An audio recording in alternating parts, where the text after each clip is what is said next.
Ça vous plairait d'avoir plus de paix dans votre vie? Êtes-vous prêt à faire tout ce que vous devez faire pour l'avoir? Restez avec moi et découvrez ce que ça pourrait être.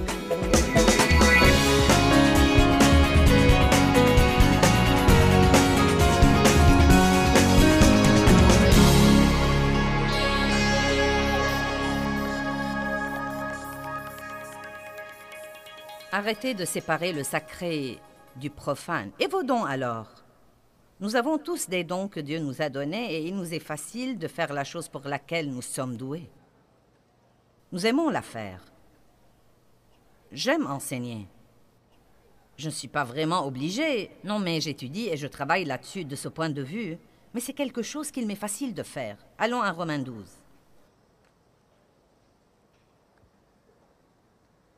Le verset 6 dit « Or, ayant des dons, des facultés, des qualités, des talents qui diffèrent selon la grâce qui nous a été accordée, exerçons-les. Que celui qui a le don de la prophétie prophétise en accord avec sa foi. Que celui qui a le don du service se consacre au service. Que celui qui a le don de l'enseignement se consacre à l'enseignement. Que celui qui a le don d'exhorter se consacre à l'exhortation. Que celui qui a le don de donner le fasse sans calcul. Que celui qui exerce la miséricorde l'exerce avec joie. Mais puis-je vous dire que tous ces dons risquent d'être poussés à l'extrême? Maintenant, j'aime donner, vous savez. Dieu m'a changé après avoir été très égoïste et égocentrique, et j'aime vraiment donner. Je crois que l'un de mes dons est de donner, vous savez. Mais si je ne fais pas attention, je risque de devenir un sauveteur. Je veux délivrer tout le monde de leurs problèmes. Et j'ai découvert que ce n'est pas parce que vous pouvez faire quelque chose pour quelqu'un que vous devez le faire ou que vous êtes censé faire quelque chose pour tout le monde. C'est une grande responsabilité que de prendre les dons que Dieu vous a donnés et de les exercer avec modération et de ne pas les pousser à l'extrême. Est-ce que quelqu'un comprend ce que je dis aujourd'hui? Si vous êtes enseignant, vous devez enseigner dans le domaine où vous êtes censé enseigner, mais cela ne veut pas dire que vous devez enseigner à tous les êtres vivants. Si vous êtes patron, vous n'êtes pas celui de tout le monde. Si vous êtes donneur, vous devez être mené par l'esprit pour savoir où donner. Si vous êtes exhortateur, vous devez exhorter, mais vous ne devez pas pousser la chose à l'extrême, à tel point que Dieu ne pourrait plus parler aux gens des choses qu'ils devraient changer. Maintenant, parlons de certaines vertus qui peuvent être poussées à l'extrême. Comment est-ce qu'une vertu pourrait-elle être poussée à l'extrême? Prenons par exemple la paix. Wow, quelle merveilleuse vertu! J'ai étudié la paix, étudié la paix, étudié la paix, car je n'étais pas une personne paisible, et maintenant je jouis d'une grande paix. Jésus a dit, « Je vous donne ma paix, je ne vous donne pas comme le monde donne, mais je vous donne ma paix extraordinaire. » Arrêtez de vous laisser troubler et alarmer. Arrêtez de vous laisser intimider et perturber. C'est Jean 14, 27. Nous voulons être paisibles. Heureux ceux qui procurent la paix, car ils seront appelés fils de Dieu. La paix est un fruit de l'esprit. Je peux vous prendre dans toute la Bible et vous montrer de merveilleux versets au sujet de rechercher la paix et de mettre les chaussures de la paix. Non, mais la paix est bonne. Nous devons être paisibles. Mais quelqu'un qui se décide à être paisible pourrait pousser cette vertu à l'extrême où elle devient un problème quand il veut maintenant être tellement paisible qu'il fait des compromis pour rester paisible et n'affronte absolument pas ce qu'il devrait affronter parce que maintenant tout son but dans la vie, c'est d'être en paix. Je veux la paix. Je veux juste la paix. Eh bien, vous savez quoi? Vous serez obligé parfois de faire la guerre. Car il y a un passage où Jésus dit « Je suis venu apporter la paix » et un autre passage où il dit « Pensez-vous que je sois venu apporter la paix? Non, je suis venu apporter la division. » Apprenons à être menés par l'Esprit et à nous délivrer de tout excès. Ce n'est pas parce qu'une chose est bonne qu'elle est bonne tout le temps et qu'elle est bonne en toute situation. Un bon leader devrait être capable d'affronter. Et nous avons beaucoup de départements différents, beaucoup de gens différents dans la direction. Et chaque fois que quelqu'un a quelque chose qu'il ne veut pas affronter, ce qu'il fait, c'est qu'il ouvre la porte à l'ennemi pour entièrement dévaster ce département. Les bons leaders doivent affronter. Et chaque fois que quelqu'un veut entendre oui et que vous lui dites non, il se fâchera contre vous pour quelque temps. Ça fait partie de la responsabilité de leader. Et l'amour alors? Nous sommes censés aimer tout le monde. Comment peut-on pousser l'amour à l'extrême? Ce n'est certainement pas quelque chose que nous pouvons pousser trop loin, Joyce. Mais si quelqu'un qui croit qu'il marche dans l'amour devient tellement permissif qu'il ne veut jamais dire non à personne, il ne veut pas dire non à ses enfants, car après tout, je vais marcher dans l'amour avec toi, donc cela veut dire que je devrais te donner tout ce que tu voudras et te laisser faire ce qui te plaît tout le temps, car je veux vraiment t'aimer. Mais l'amour véritable doit être dur parfois. Savez-vous qu'il y a un passage dans la Bible où Paul dit de livrer un certain type à Satan? Il dit, eh bien, livrez-le à Satan pour la crucifixion de la chair, afin que son âme soit sauvée. Je me dis, J'avoue que je n'ai pas encore eu le courage de le faire.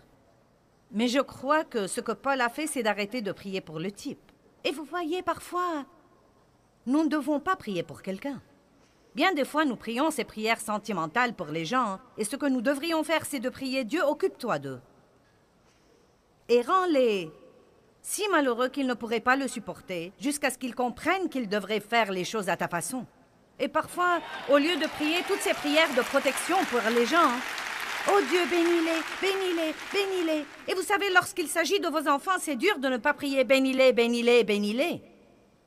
Vous devez parfois dire « Dieu, fais tout ce que tu dois faire pour les toucher et aide-moi à ne pas les secourir quand les choses vont mal. » L'amour véritable doit parfois être dur. Et porter du fruit alors. Genèse 1, verset 28 dit « Fructifiez et multipliez et remplissez la terre ». Jean chapitre 15 dit « Portez du fruit ». Pour porter du fruit, nous devons grandir. Mais vous savez, parfois, dans notre désir de porter du fruit, nous sommes obsédés par les chiffres. Combien de temps ai-je prié? Combien de chapitres ai-je lus? Combien de personnes sont venues à la réunion? Combien de gens... J'avais l'habitude de m'exaspérer. Combien de personnes sont venues à la réunion? Combien de chambres avons-nous réservées? Combien de courriers avons-nous reçus? Combien? Combien? Combien? Combien? Et mes émotions étaient en haut, en bas, en haut, en bas. Et j'ai commencé à voir ce passage dans la Bible où David amène la peste en Israël pour avoir compté le peuple et que ceci fut mauvais aux yeux de Dieu. Et je n'ai jamais vraiment compris ça, parce qu'il y a un passage où Dieu dit à Moïse de compter le peuple, et c'était bon. Donc, ce peut être bon parfois de compter quelque chose, mais nous devons savoir pourquoi nous comptons tout le temps. Qui sait que c'est un problème pour les gens dans la prière? Combien de temps ai-je prié? Nous mettons la montre. Eh bien, j'ai prié 1 heure. Je suis vraiment spirituelle aujourd'hui. Waouh! Combien de pages ai-je lu? Ouh! J'ai lu tout le livre de Matthieu. Qu'importe si vous n'avez rien appris. Vous l'avez lu.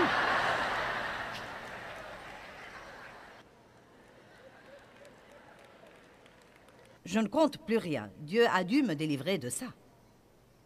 Je ne compte plus les trucs. Car quand nous faisons ça, bien des fois, nous ne le faisons pas parce que nous désirons porter du fruit pour Dieu. Nous voulons en vérité flatter notre amour propre et être vraiment contents de combien nous avons et combien nous voyons et combien de gens nous aiment et combien d'heures nous prions et combien de pages nous lisons. Comprenez-vous de quoi je parle? Nous ne devons pas compter combien de temps nous prions, mais prier jusqu'à ce que nous terminions. Combien de temps je passe avec Dieu? Je reste là jusqu'à être rassasié. Et je sais quand je suis rassasié. Non, mais je sais quand j'ai terminé et je ne regarde plus la montre. Des jours peut-être 1 demi-heure, des jours peut-être 3 heures, je ne sais pas. Ça m'est égal, car je ne crois pas que Dieu veut que nous regardions la montre tout le temps. Je crois qu'il veut juste que nous vivions pour sa gloire et porter du fruit et nous multiplier et ne pas déterminer la valeur des choses par les chiffres tout le temps. Combien de personnes avez-vous dans votre église? Combien d'argent gagnez-vous?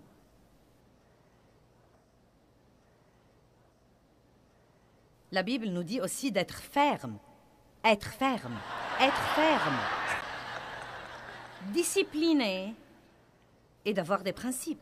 Disciplinés, nous devons être des gens disciplinés. Mais vous voyez, l'excès vient quand vous devenez tellement rigide et tellement inflexible et tellement discipliné que vous ne bougez pas d'un pouce. Impossible, pas question. Vous avez votre plan et tout le monde doit se conformer à votre plan.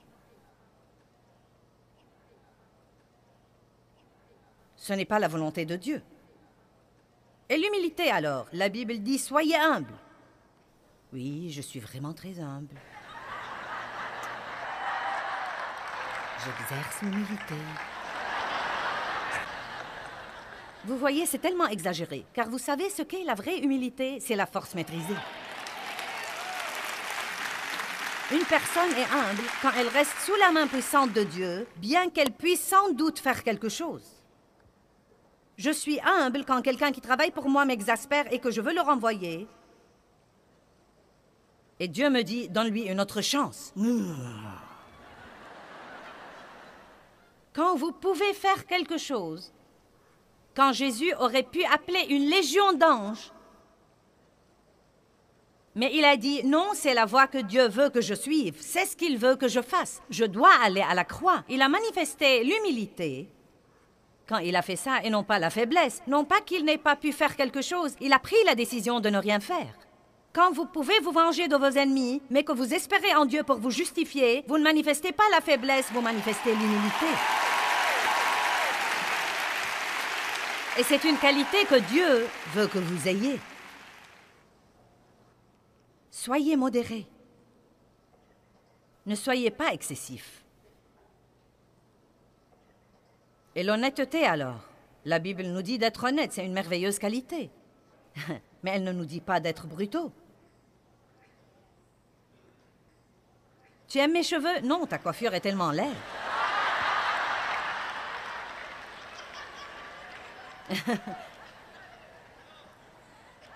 Tu m'as dit d'être honnête. La Bible dit de dire la vérité dans l'amour. Nous devons être honnêtes. Vous savez, si quelqu'un me dit « Tu aimes ma coiffure ?» Si je ne l'aime pas, je crois que je pêche si je lui dis oui. Mais je crois que je peux trouver un moyen de lui dire « Je devrais peut-être l'avoir sur toi pour quelque temps. Peut-être que je commencerai alors à l'apprécier. » La plupart des gens qui m'entourent ne me demandent mon opinion que s'ils la veulent vraiment parce que je leur dis la vérité. Mais nous devons dire la vérité dans l'amour et ne pas être impolis envers les gens. Maintenant, le dernier domaine dont je veux vous parler. La Bible nous dit de ne pas fréquenter les gens qui sont immoraux. Et pourtant, Jésus a mangé avec les percepteurs, les prostituées, et était l'ami des pécheurs. Maintenant, je voudrais que nous allions à 1 Corinthiens 5. Car je crois que les chrétiens ont besoin d'être éclairés sur ce point, car nous avons cette attitude arrogante. Nous jugeons et nous critiquons, et nous sommes trop bons pour parler à quelqu'un et trop bons pour manger avec quelqu'un parce qu'il est pécheur.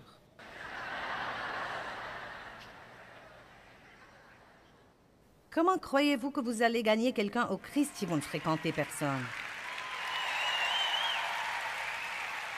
Or, vous ne devez pas former des relations intimes avec des gens qui ne suivent pas la voie que vous suivez. La Bible dit, qu'y a-t-il de commun entre la lumière et les ténèbres? Donc, je garde mes relations avec des gens comme ça, superficiels, et je veille à ce que ce soit moi qui les affecte et non pas eux qui m'affectent. Mais je crois qu'il est temps que les chrétiens aillent dans le monde et agissent en tant que chrétiens. Nous devons être dans le monde, mais pas du monde. Mais bien des fois, ce que les chrétiens font, c'est qu'ils sont du monde et agissent comme s'ils ne sont pas dans le monde. Le Seigneur soit loué, gloire à Dieu, alléluia. Et nous jugeons et nous critiquons et nous ne voulons rien avoir à faire avec les autres et tout le monde croit que nous sommes fous et que nous croyons que nous sommes meilleurs qu'eux. Et si vous... Nous devons apprendre à aller dans le monde et vraiment à être pieux et non pas bizarre. Vous devez parler aux gens de choses qu'ils comprennent. Vous n'êtes pas censé chasser le diable de toutes les poignées de portes que vous ouvrez et essayer de discerner tous les esprits dans la pièce où que vous alliez. Parlez en français et non pas en langue quand vous êtes avec les gens.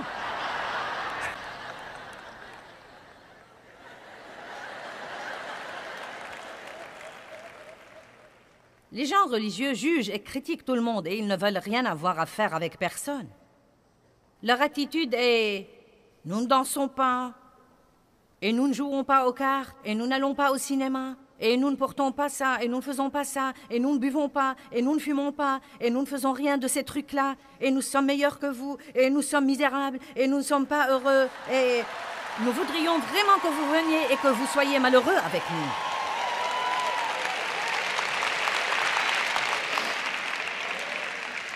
Vous feriez mieux d'aller vous amuser un peu avec les gens. Vous n'avez pas à écouter des cochonneries, ni faire des commérages, ni aller voir des films cochons. Ayez une échelle de valeur. Mais si vous voulez être gentil avec les gens et que vous voulez les aimer vraiment, mais maintenir un niveau d'intégrité dans votre vie, ils trouveront finalement quelqu'un qu'ils peuvent respecter et qui a quelque chose qu'ils voudraient avoir.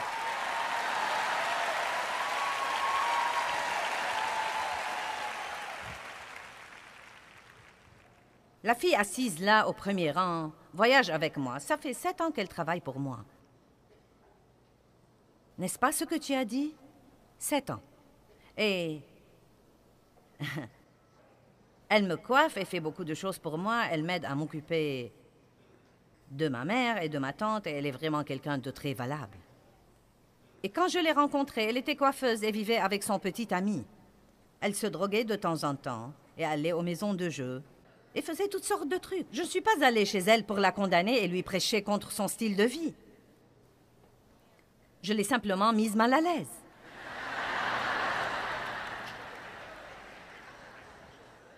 J'étais vraiment gentille avec elle et je lui offrais des cadeaux et... vous savez, je priais pour elle. Et de temps en temps, je lui glissais un petit quelque chose. Et un jour, je lui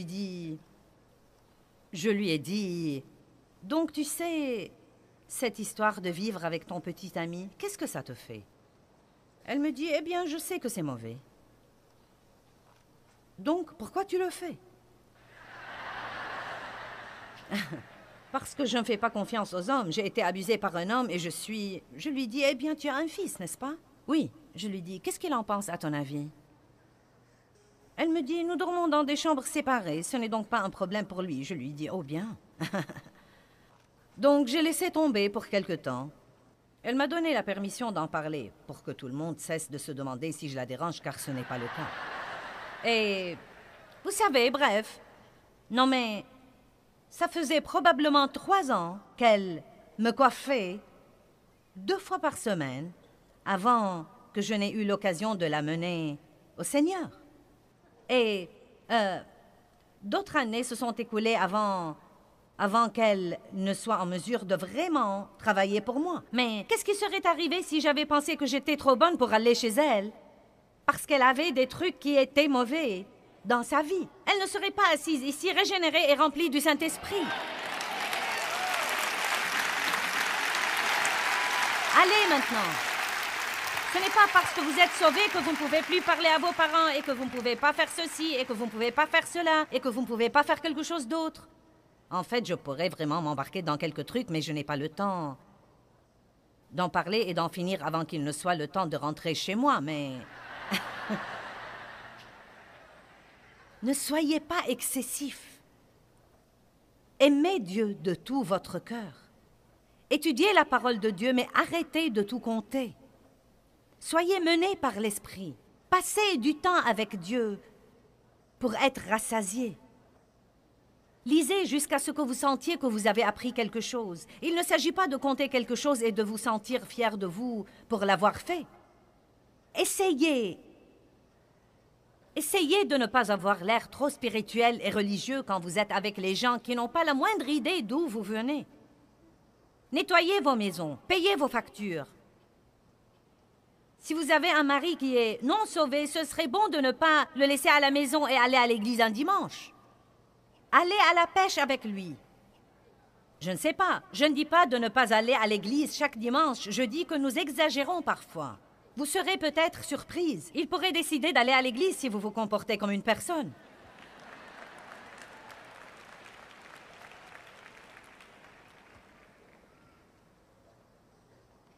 Je ne vais vous laisser aller nulle part avant de m'assurer que vous avez compris tout ceci. Combien d'entre vous l'ont compris?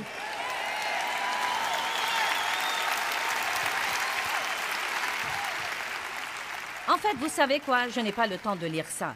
Vous pouvez lire 1 Corinthiens vous-même, mais voilà l'essentiel. L'apôtre Paul dit en fait que nous devons nous méfier des soi-disant chrétiens qui mènent une vie immorale. C'est eux qu'il nous dit de ne pas fréquenter.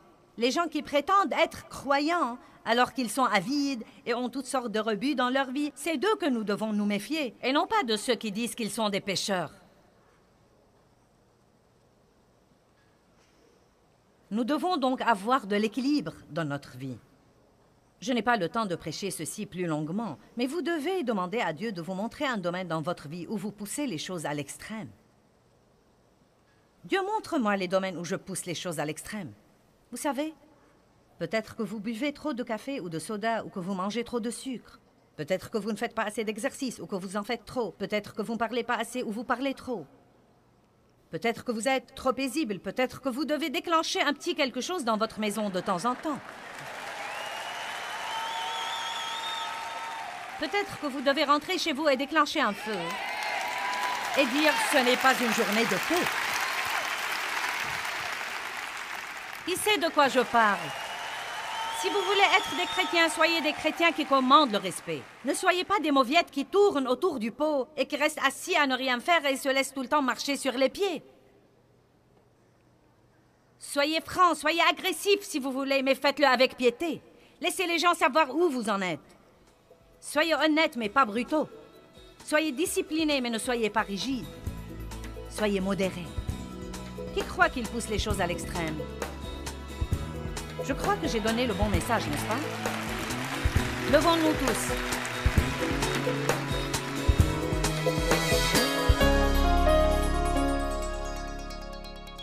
Eh bien, les pensées ont tout à voir avec les émotions et vos pensées peuvent, littéralement, soit vous exciter, vous angoisser et vous exaspérer, soit vous aider à vous calmer et vous apaiser. Nous devons être fermes, disciplinés et bien équilibrés dans nos vies et nos pensées ont beaucoup à voir avec ça. Peut-être que vous pensez tous, eh bien, je ne peux rien changer à mes pensées. Eh bien, la première chose que vous devez apprendre, c'est que vous pouvez choisir vos pensées et vous devez le faire avec précaution.